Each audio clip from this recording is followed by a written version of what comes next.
Tommy Robinson's got a lot to tell us about Islam. Let's take a look. I'm Tal, the Traveling Clat, your favorite Zionist prince. When you were talking about this and the percentage of extreme Muslims in this country, in the UK, was still quite relatively low. People did, oh, he must be a racist or whatever.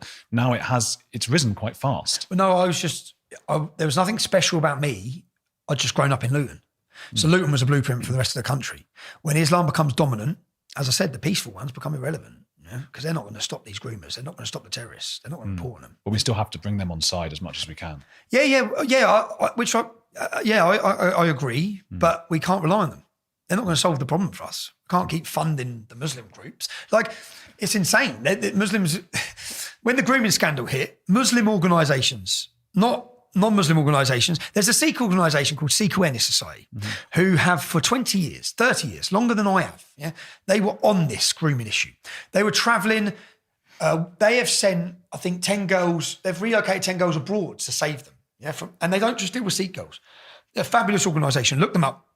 In fact, the man who runs them, his name's Mohan Singh. I first went to a Luton Sikh temple to listen to him speak about grooming. And he carried an aura that I've never experienced. When I listened to him talk, I thought, wow, he's a religious man and there was something very special about him and the way he spoke and the connection he had with everyone. And then I travelled the country, going to Hindu temples and Sikh temples to listen and learn about how they're tackling the grooming issue and what they're doing. And I remember the journalist asked me, I brought a journalist, and he said, what do you think of what's happening here? I said, it's absolutely brilliant for the Sikhs and for the Hindus. Who's doing this for us? Who's educating the white? Because in these temples, they have all the mums and the sisters and the daughters, and they're all sat down. And then they give them a seminar for 2 hours. And they show them, this is how they groom you. This is what to expect. This is how they operate. Yeah? So all the warning signs, the families can see the warning signs. No one's doing that for us. So I remember looking, thinking, this is great, but I felt so disheartened that the working class, the white working class, are still being targeted. There's no one helping us. And then when the grooming scandal come out, who did the government fund? They funded all the Muslim taxis and they funded all the Muslim groups. They give them all government funding to report and tackle grooming. The Sikh groups or the other groups, they've never received any support in this. They do it through their own community donations. Now, Sikh Awareness were viewed pretty much similar as English Fence League. Oh, you're blaming it on the Muslims because of historical problems in India. Yeah. But when the Rotherham scandal broke and the cat got out of the bag with the world and the media, people realised they were telling the truth. He weren't lying. Yeah. So all the things, as I said, every interview I've ever done will age well because I know I've only spoke truth to matter. I've only spoke fact. I've only spoke about what's going to happen and how it's going to happen. What is going to? Because I look at. I mean, is Iran and was it Lebanon? Are they? They failed, didn't they? If you look at what happened, the Red Green Alliance, the alliance of the Islamists with the far left. When I say the far left, I'm not talking about the average person who's left wing because I don't. Left-wing politics, healthy. Right-wing politics, healthy. I think anyone you stop will share some parts of the left, some parts of the right, which unfortunately now you have to hate each other. Yeah. That's where we've come in society. You have to hate them, they have to hate you. But far-left politics, the far left have aligned. And when I say the far left, the staunch communists and Marxists who wish to break the entire system to rebuild it. Yeah? They need to break the system. Now, well, who's going to align with them to break the system? The Islamists. Because they all want to break the system. They want to replace it with Sharia law and they want a communist state. So as we saw in Lebanon, and history, why don't we learn from history? Yeah, Iran as well. Iran. So the left, so anyone listening, the left aligned with the terrorists and the jihadists and they worked together to bring down the system, to break down the country. It's what you're seeing on these Hamas demonstrations, okay? You're seeing the communists and Marxists, they're all joined with the Islamists, they're all friends all of a sudden. And the far right, the Nazis, they all come together. They all hate Jews, so they're all together. They're all, like Nick Griffin sitting around a table with Muslim radicals now, all having a laugh at that. Because they hate the Jews. So they're all coming together. And as they come together, as they did in Lebanon, as they did in Iran, they overthrow. And who gets killed first? The left. Yeah. They killed them all, you fucking morons. They're going to execute you. You're siding with people who despise you. Jihad is not just for Jews. Jihad for every non-Muslim, including you lot. You communist, Marxist knobs. It's like, I just don't think, have you not looked at history? Have you not learned a single thing? There's 55 countries in the world, 45 countries in the world that Islam has come into as a minority and then it's dominated and it's caused war. There's not one single country in our history that has peacefully coexisted. Ever. Why do you think Europe's going to be any different? You morons. Afghanistan, 99% of the Muslims in Afghanistan want Sharia law. What do you think? 100 of them come to the border and they leave it behind. They come into the country, as you'll see in our new documentary, and they bring those intolerant medieval views of women with them. Don't leave it. And then when you allow the funding to come from Saudi Arabia, Qatar are the biggest exporters of terrorism in the world. Qatar, who houses Hamas's leaders. Qatar, who sat there and is giving nearly £1 billion to Islamist radical organisations throughout Europe to grow the mindset of Islam, to take over. It's funded. I remember I went for Al Jazeera is the mouthpiece of Qatar. I went for an interview at Al Jazeera.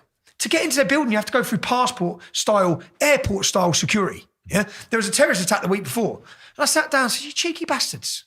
Yeah, you are causing all this terrorism, your country, your funding. You're doing all this and then you're sitting in here, your palace with all your security, while we're out walking the streets, waiting for the next jihad attack that you played your part in.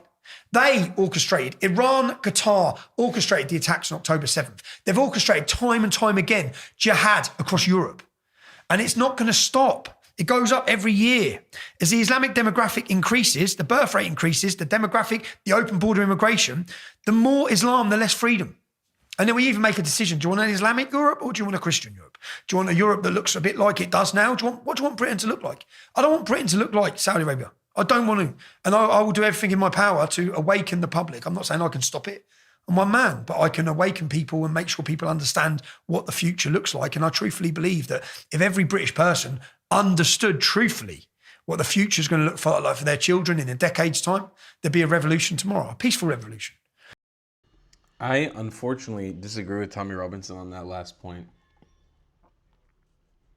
I don't think you have anybody to work with. Tommy, you know, the more I watch clips of him, we've done really, really well on this channel with his clips recently. You guys have been, like, millions of you have been tuning in to watch me talk and get commentary about Tommy's points. He's so, he's so good. He's so, I'm forgetting the word in English. He's so well spoken on the matter. It really comes from a lot of experience. And it feels a little bit wasted on the European public because, yeah, regardless if he was able to garner enough support in the UK, I do think that maybe in Europe, even though the UK is technically not part of Europe anymore, I think in Europe, the UK is the last bastion that may be able to fight for their rights out of Islamic dominance and Islamic colonization. I still don't think he's got much to work with. And I don't think the UK public cares enough about this issue. Unfortunately, and this is just what I've been seeing, I think that Europe is a lost cause, and it's so sad to see Tommy fighting for this. He's really fighting for this. And it just looks like he's got nobody to work with. It looks like he's fighting on his own. And that's the saddest part of all of it. You know, this guy he's top brass. You know, he's really putting it out all on the table without dipping into hate. He's not even dipping into hate. He's not saying all Muslims. In the same way that I say, I refuse to condemn all Muslims. I refuse to condemn Islam. He's talking about the wider issue of Islamic colonization, which is happening in front of our own eyes. And I don't think that the UK public sees a trajectory of where this goes for their kids and cares enough to stop it. I hope that I'm wrong. And you guys will let me know in the comments. I know many of you guys are watching from the UK. You let me know in the comments if you think the UK public cares enough. I think that this is a lost cause. I think that America may be able to stick up for itself. Israel may be able to stick up for itself. And actually countries like Saudi Arabia and the UAE may push back, and Bahrain may push back on radical Islam all out. Same as Oman, by the way. And we may be able to see a coalition, a weird coalition where the demographics of extremist Islamic society starts shifting into Europe and manifests in Europe. I'm not sure if Tommy Robinson's got the power to end this. But I commend him for trying. I'll see you guys in the next one. I love you a long time. Goodbye, Klats. If you believe in my content and want to support me, just know your help is needed. There's a bunch of great ways to support me, being PayPal, Buy Me a Coffee, or joining my Patreon community down below. Patreon is the best way to support my channel, and you'll get a bunch of cool perks depending on what tier you join. Another great way to support me is by buying my merchandise on thetravelingclat.com. I regularly drop new merch designs like this beautiful hat, or this amazing shirt, where you can support the channel and get something cool for yourself. I also have an amazing Discord community with people from all over the world. Thank you so much for your support.